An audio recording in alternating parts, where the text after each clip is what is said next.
नमस्ते बेटो। आज अपना टॉपिक है केमिकल का इंटरेस्ट लेसन का अगला पॉइंट है अभिक्रिया का वेग एवं वेग स्थिरांक। अभिक्रिया का वेग एवं वेग स्थिरांक। अभिक्रिया का वेग एवं वेग स्थिरांक। तो सबसे पहले बेटा हम पढ़ेंगे अभिक्रिया का वेग। क्या पढ़ेंगे? अभिक्रिया का वेग। बेटा अभिक्रिया के वेग को पढ़ने के लिए सबसे पहले हमें द्रव अनुपाती क्रिया के नियम को समझना पड़ेगा। तो ध्यान दो बेटा, यहां क्या होता है? द्रव अनुपाती क्रिया के नियम के अनुसार किसी भी द्रव अनुपाती क्रिया के नियम के अनुसार किसी भी रासायनिक अभिक्रिया का वेग उसमें भाग लेने वाले अभिकारकों की सांद्रता के गुणनफल के सक्रिय द्रव्यमान के समानुपाती होता है। ध्यान दो बेटा बोर्ड पर। अभिक्रिया का वेग को समझने के लिए बेटा एक नियम है अपने पास में, जो नियम हमने कक्षा 11वीं क्लास में रासायनिक साम्य का जो लेसन है उसमें हमने पढ़ा था। द्रव अनुपाती क्रिया का नियम। द्रव अनुपाती क्रिया के नियम के अनुसार किसी भी रासायनिक अभिक्रिया का वेग उसमें भाग लेने वाले अभिकारकों की सांद्रता के सक्रिय द्रव्यमान के गुणनफल के समानुपाती होता है। जैसे A tends to product, जैसे A tends to product। तो बेटा द्रव अनुपाती क्रिया के नियम से अभिक्रिया का वेग समानुपाती A। द्रव अनुपाती क्रिया के नियम से अभिक्रिया का वेग समानुपाती A। माना A की सांद्रता Ca हो तो अभिक्रिया का वेग समानुपाती Ca।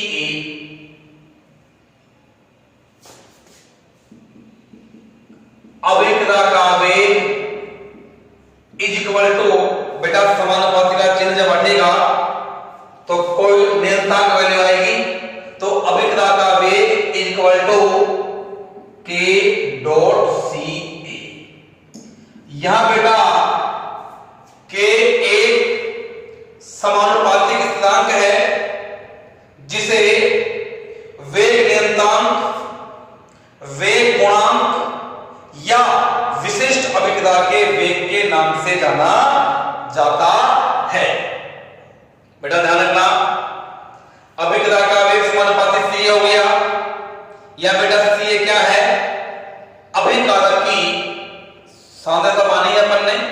तो द्रव अनुपाती क्रिया के नियम से किसी भी रासायनिक अभिक्रिया का जो वेग होता है अभिकारकों की सांद्रता के गुणनफल के समानुपाती होता है। अभिकारक A की सांद्रता को मैंने बेटा Ca माना, तो अभिक्रिया का वेग समानुपाती क्या हो गया बेटा Ca। समानुपाती का चिन्ह बेटा जब हटेगा तो कोई नियतांक वैल्यू आती है, तो अभिक्रिया का वेग equal to K dot Ca। बेटा यहाँ K एक समानुपातिक स्थिरांक है जिसे वेग नियतांक, वेग गुणांक और विशिष्ट अभिक्रिया के वेग के नाम से जाना जाता है। बेटा वेग नियतांक का मान पदार्थों की प्रकृति और ताप पर डिपेंड करता है। अब मुझे वेग स्थिरांक, वेग गुणांक और विशिष्ट अभिक्रिया की वेग की परिभाषा देनी है। ध्यान से बेटा यहां सभी की निगाह बेटे बोर्ड पर होनी चाहिए।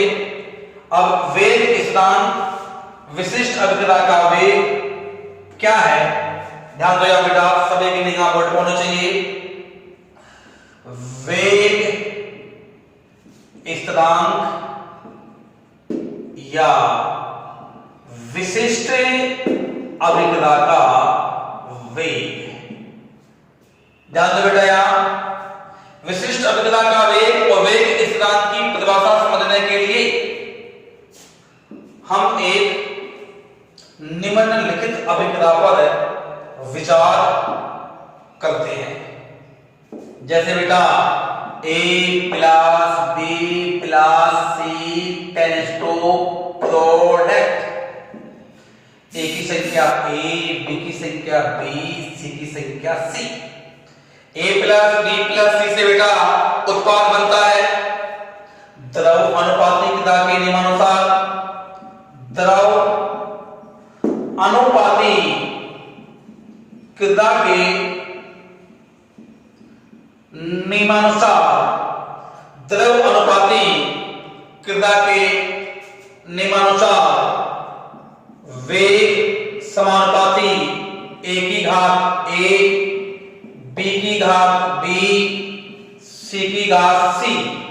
बेटा यहां A, B और C बेटा संख्या समान है। A की संख्या A है, B की संख्या B है, C की संख्या C है।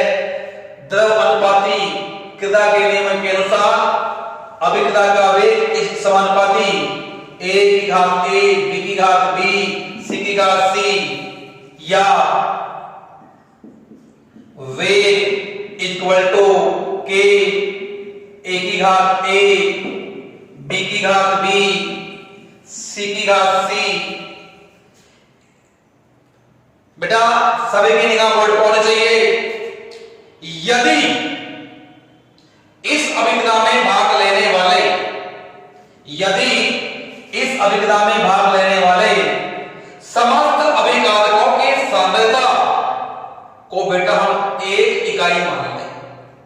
यदि इस अभिक्रिया में भाग लेने वाले समस्त अभिकारकों की सांद्रता को बेटा हम एक इकाई मान लें, जैसे A equal to B equal to C बराबर एक इकाई मान लें, तो बेटा वेग इक्वल टू क्या हो गया बेटा K।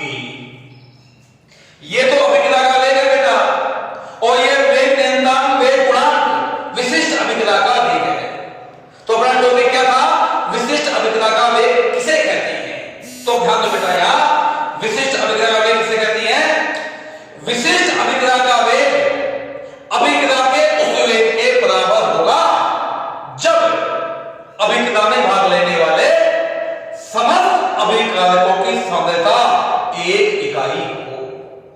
बेटा एक बार पुनः वापस, विशिष्ट अभिक्रिया का वेग किसी भी रासायनिक अभिक्रिया के उस वेग के बराबर होगा जब उस रासायनिक अभिक्रिया में भाग लेने वाले समस्त अभिकारकों की सांद्रता एक इकाई हो। उस वक्त रासायनिक अभिक्रिया का वेग विशिष्ट अभिक्रिया का वेग कहलाता है। विशिष्ट अभिक्रिया का वेग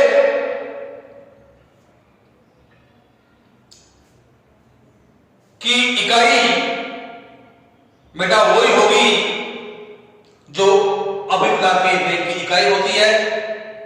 भाई विशिष्ट अभिक्रिया के वेग की इकाई बेटा वही होगी जो अभिक्रिया के वेग की होती है। ठीक है बेटा, चले आगे। तो आज अपना बिंदु अभिक्रिया का वेग एवं वेग स्थिरांक समझ में आ गया बेटा।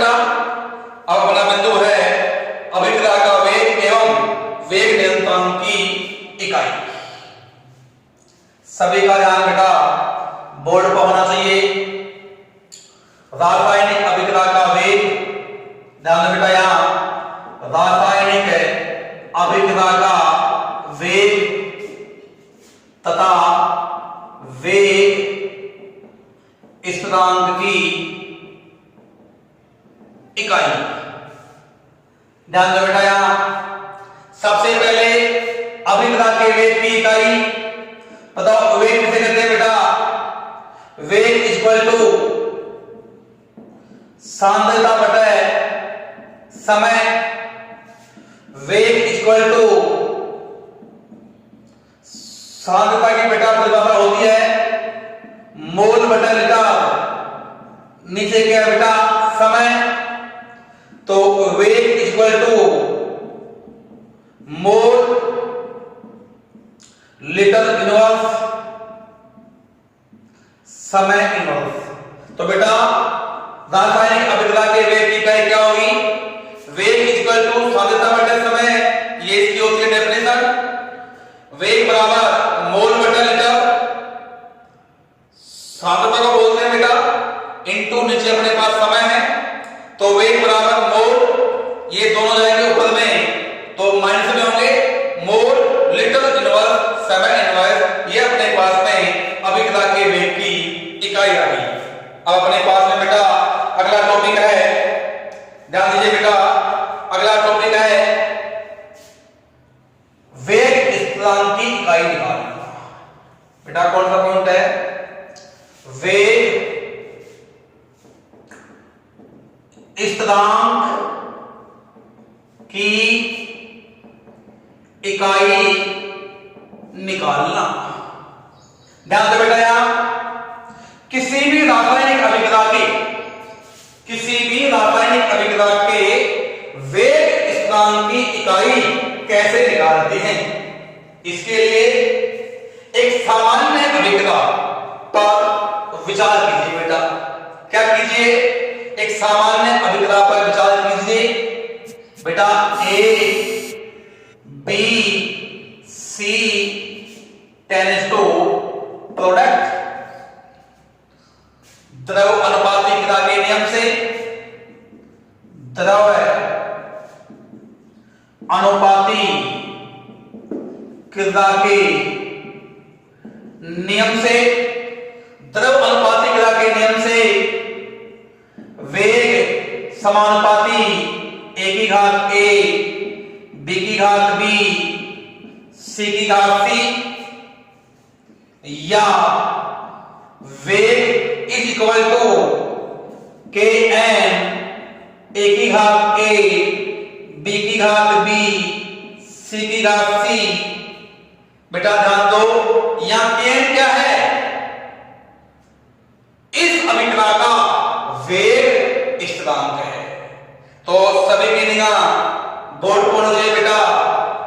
ध्यान दो यहां बताइए वेग किसे बोलते हैं? सांद्रता बटा समय। किसको बोलते हैं बेटा वेग? सांद्रता बटा समय। तो क्या हो गया? वेग की इकाई क्या होगी बेटा? सांद्रता समय इनवर्स इक्वल टू के एम। बेटा ध्यान दीजिए ए बी और सी बेटा ये तीनों के तीनों पद अभिकारक की सांद्रता के हैं, इसलिए Kn ए सांद्रता की घात ए, सांद्रता की घात बी और सांद्रता की घात सी। बेटा ध्यान दो बेटिया सांद्रता समय inverse equal to K N. बेटा ध्यान दीजिए कहानी पढ़ के यहां यदि गणित में एक कहावत है बेटा, यदि घात आपस में, यदि आधार आपस में समान है तो घातें आपस में जुड़ जाती हैं। इसलिए बेटा इसको हम ऐसे लिख सकते हैं कि एम सांद्रता की घात ए प्लस बी प्लस सी। तो बेटा क्या हो गया? सांद्रता समय inverse equal to K N सांद्रता ए प्लस बी प्लस सी। तो बेटा ध्यान दो बेटिया के N equal to K N equal to सांद्रता समय inverse upon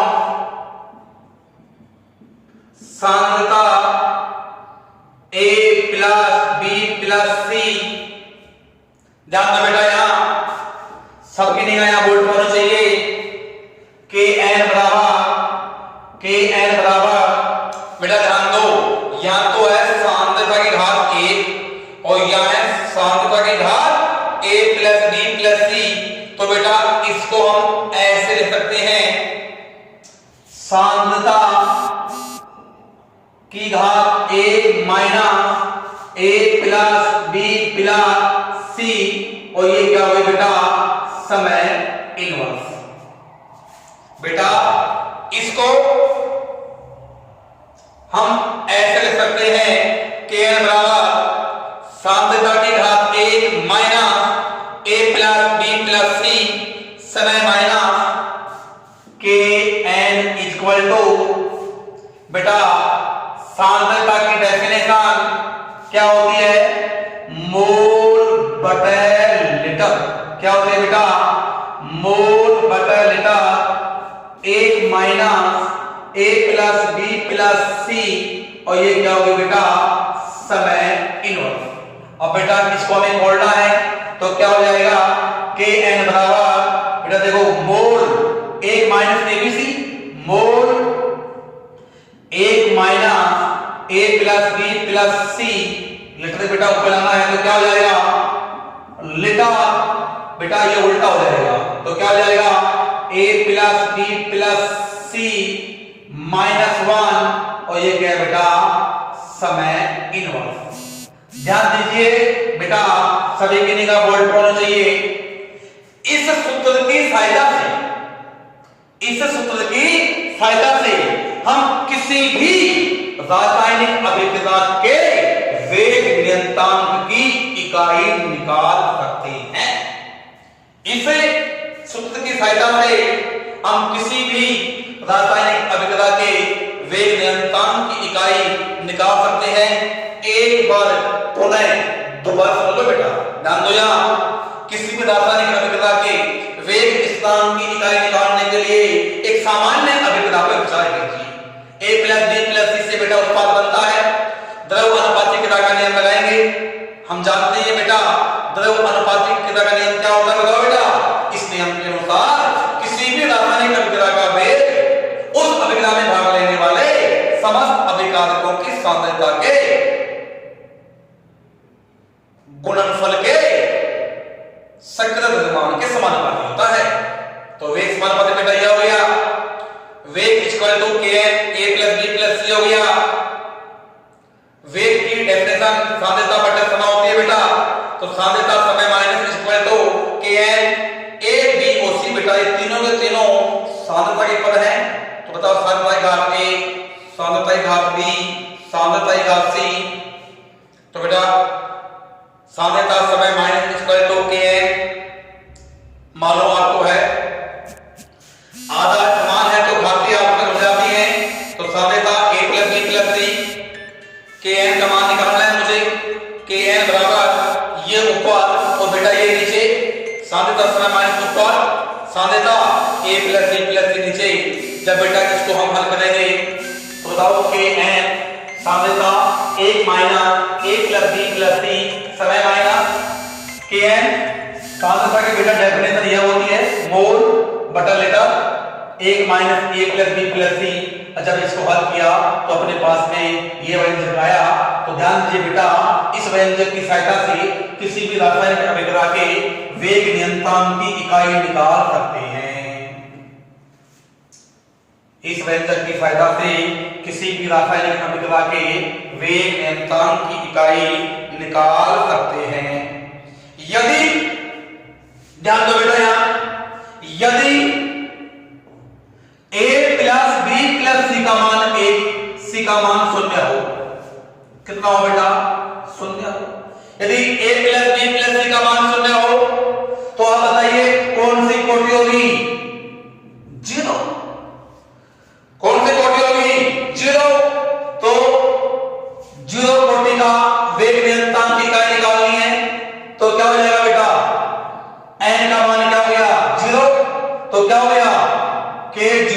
is equal to, यह मान रखेंगे K0 is equal to mole A minus 0, क्योंकि A plus B plus C का मान क्या हो गया बेटा 0, लिखा 0 माइनस 1 समय इनवर्स, तो क्या हो गया बेटा K0 is equal to mole litre inverse समय इनवर्स। यदि किसी रासायनिक अभिक्रिया की कोटि शून्य हो तो उसके वेग नियंत्रण की इकाई क्या होगी बेटा K0 बराबर मोल लिटर इनवर्स समय इनवर्स। यदि A plus B plus C का मान 1 हो, मतलब बेटा कोटि का मान क्या हो n का मान 1 है, तो वेग नियंत्रण की इकाई क्या होगी K1 equal to mole 1 minus 1, क्योंकि A plus B plus C का मान 1 है ना, तो मोल 1 माइनस 1 लिटर 1 माना ABC का मान माइनस 1 माइनस 1 और बेटा क्या हो गया समय माइनस, तो क्या हो गया K1 बराबर मोल की घात 0 लिटर की घात 0 और क्या हो गया बेटा